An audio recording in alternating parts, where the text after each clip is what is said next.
ধরুন কেউ যদি ব্যাংক থেকে লোন নিয়ে সেই ব্যাংকটাকেই কিনে ফেলে, তাহলে কি তার আর লোন শোধ করার দরকার হবে? বিষয়টা কেমন যেন গুলেমেলে, তাই না? চলুন সহজ করে ব্যাপারটা বুঝে নেওয়া যাক।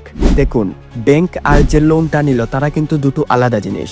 ব্যাংক হলো একটা প্রতিষ্ঠান, আর যে লোন নিয়েছে সে একজন ব্যক্তি বা কোনো প্রতিষ্ঠান হতে পারে। যখন লোন নেওয়া হয় তখন একটা আইনি চুক্তি হয়। এই চুক্তিতে স্পষ্ট লেখা থাকে যে কত টাকা লোন নেওয়া হলো এবং কিভাবে কত দিনে সেটা ফেরত দিতে হবে। এখন যদি কেউ ব্যাংকের মালিকও হয়ে যায়, তার মানে এই নয় যে লোনের চুক্তিটা বাতিল হয়ে যাবে। মালিকানা আর লোন এই দুটো কিন্তু আলাদা ব্যাপার। ব্যাংকের মালিক হওয়া মানে হলো ব্যাংকের শেয়ারের মালিক হওয়া, ব্যাংকের লাভ ক্ষতিতে ভাগিদার হওয়া। কিন্তু লোন হলো একটা ধার, যেটা আপনাকে ফেরত দিতেই হবে। ধরুন মিস্টার এক্স 100 কোটি টাকা লোন নিয়ে একটা ব্যাংক কিনলেন। এখন তিনি যদি ভাবেন যে যেহেতু তিনি ব্যাংকের মালিক তাই লোন আর পরিশোধ করবেন না, তাহলে কিন্তু হবে না। কারণ ব্যাংক যখন তাকে লোন দিয়েছিল তখন মিস্টার এক্স ছিলেন একজন গ্রাহক। এখন তিনি মালিক হয়েছেন ঠিকই, কিন্তু লোনের চুক্তিটা আগের মতোই বহাল আছে।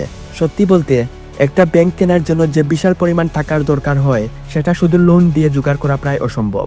আর যদি কেউ এমন চেষ্টা করেও, আমাদের দেশের যে নিয়ম কানুন আছে, যেমন ধরুন কেন্দ্রীয় ব্যাংক, তারা কিন্তু এইসব খুব ভালোভাবে দেখে। তারা নিশ্চিত করে যে ব্যাংকের মালিকানা বদলের ফলে সাধারণ মানুষের কষ্টের টাকা বা দেশের অর্থনীতির যেন কোনো ক্ষতি না হয়। হয়তো আপনারা ভাবছেন, যদি আমি ব্যাংকের বেশিরভাগ শেয়ার কিনে নেই তাহলে কি হবে?